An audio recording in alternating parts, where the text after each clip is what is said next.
Okay, now we're on to the second lesson of the functions unit, and we'll today be looking at inverse functions. So an inverse function is going to be essentially the opposite operations of a normal function. There's going to be two different ways that we can look at this. One is mapping and one is using an algebraic method. So I'm going to show you what both of these look like. So if they give you something, first off, we need to know what is it going to look like. How will we know if they want you to find the inverse of the function? Because it won't always say find the inverse of a function. If it does, it will be obvious. But if not, they will give you something that looks like this. F to the negative 1 x. Anytime you see that negative 1, that's going to mean find the inverse of that function. So for example, if we have the normal function f of x equals x plus 3, we have to think, what's the opposite of this? Well, what's the opposite, or the inverse of x plus 3? Well, x minus 3. So when you think about it, just think about the opposite operation that you see. So if we said f of x equals x minus 5, the inverse then would be x plus 5. Because it's the opposite of subtraction. So if we look at f of x equals 2x, we have multiplication. The opposite of multiplication would be division. So we would have x divided by 2. In the same kind of way, if we had f of x equals x divided by 3, the inverse operation would be x times 3. We usually just write 3x because the values come before the unknown. So as you can see, it's just the opposite operation.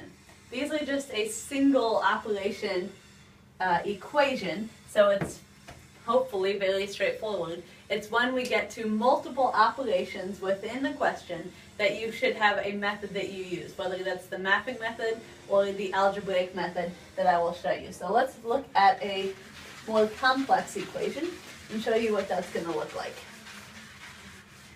So if they give you f of x equals 2x minus 3 divided by 5, and they want you to find f to the negative 1x, or the inverse of x.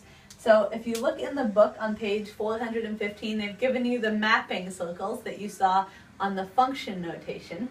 So what they're doing there is they're saying, basically writing this out. We begin with, they separate out the different expressions in here. There's, well, actually we have x, then we have 2x.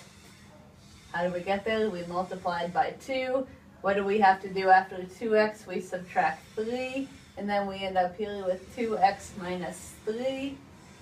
And then after that, we divide by 5, and end up with 2x minus 3 divided by 5.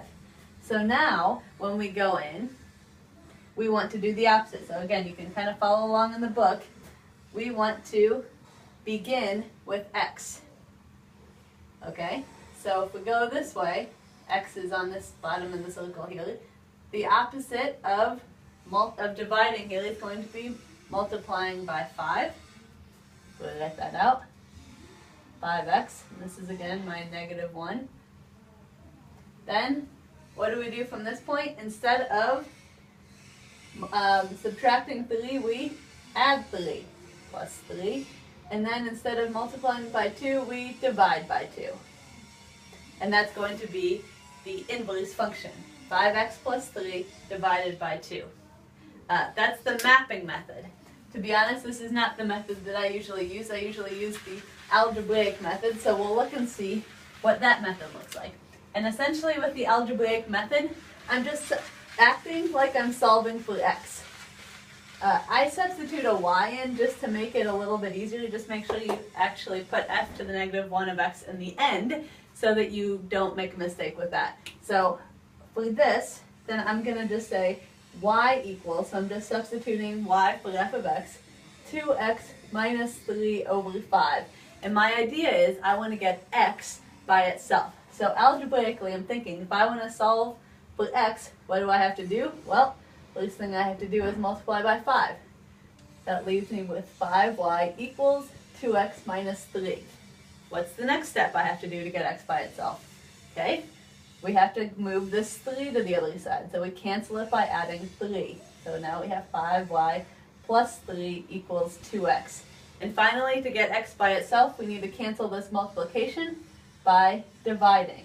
So we end up with x equals, just to put this on the left side, 5y plus 3 divided by 2.